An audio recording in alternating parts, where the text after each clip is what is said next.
Bongaigaon college के हिंदी विभाग में आप सभी अध्येताओं का हार्दिक स्वागत है। आज हम BA 6 सेमेस्टर हिंदी ऑनर्स के विद्यार्थियों के लिए पाठ लेकर उपस्थित हुए हैं। आज का हमारा पाठ पेपर 6.3 से संबंधित है। आइए इस पाठ के अंतर्गत हम हिंदी शब्द की व्युत्पत्ति एवं हिंदी शब्द के अर्थ पर विचार करते हैं। हिंदी शब्द की व्युत्पत्ति से सीधा तात्पर्य इसके मूल से है। हमें यह जानना है कि यह शब्द किस प्रकार अस्तित्व में आया। इसके अस्तित्व में आने का इतिहास बड़ा ही रोचक है। दरअसल हिंदी शब्द का संबंध संस्कृत शब्द सिंधु से माना जाता है। सिंधु सिंध नदी को कहते थे और उसी आधार पर उसके आसपास की भूमि को सिंधु कहने लगे। यह सिंधु शब्द ईरानी में जाकर हिंदू, हिंदी और फिर हिंद हो गया।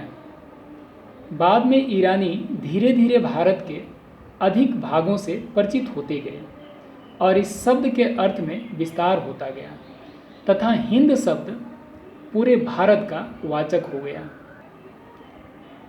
इसी में ईरानी का इक प्रत्यय लगने से हिंद जमा इक हिंदिक बना, जिसका अर्थ है हिंद का। यूनानी शब्द इंडिका या अंग्रेजी शब्द इंडिया आदि इस हिंदिक के ही विकसित रूप हैं। कितना रोचक तथ्य है।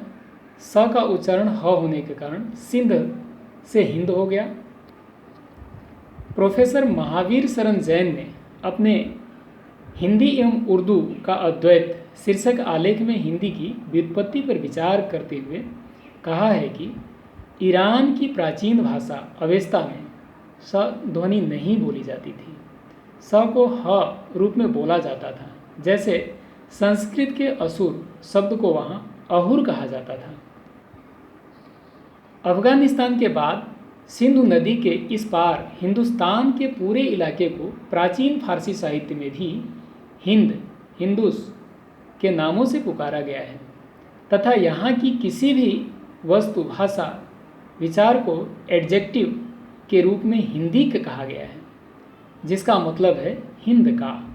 यही हिंदीक शब्द अरबी से होता हुआ ग्रीक में इंदिके, इंदिका, लैटिन में इंडिया तथा अंग्रेजी में इंडिया बन गया। अरबी एवं फारसी साहित्य में भारत यानी हिंद में बोली जाने वाली भाषाओं के लिए ज़बान ए हिंद पद का उपयोग हुआ है। भारत आने के बाद अरबी फारसी बोलने वालों ने ज़बान ए हिंदी, हिंदी ज़बान अथवा हिंदी का प्रयोग दिल्ली आगरा के चारों ओर बोली जाने वाली भाषा के अर्थ में किया। भारत के गैर मुस्लिम लोग तो इस क्षेत्र में बोले जाने वाले भाषा रूप को भाखा नाम से पुकारते थे, हिंदी नाम से नहीं।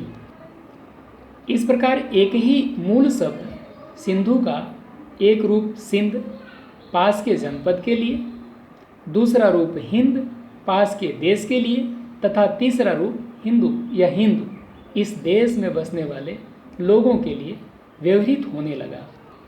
अब हम हिंदी शब्द के अर्थ पर विचार करते हैं। जैसा कि हम जानते हैं हिंद से हिंदी बना है। हिंदी का अर्थ है हिंद का। जैसे बिहार से बिहारी, चीन से चीनी दोनों को कहते हैं, वहाँ की भाषा को भी और निवासी को भी। वैसे हिंदी के भी दोनों अर्थ हैं, हिंद की भाषा तथा हिंद का वासी।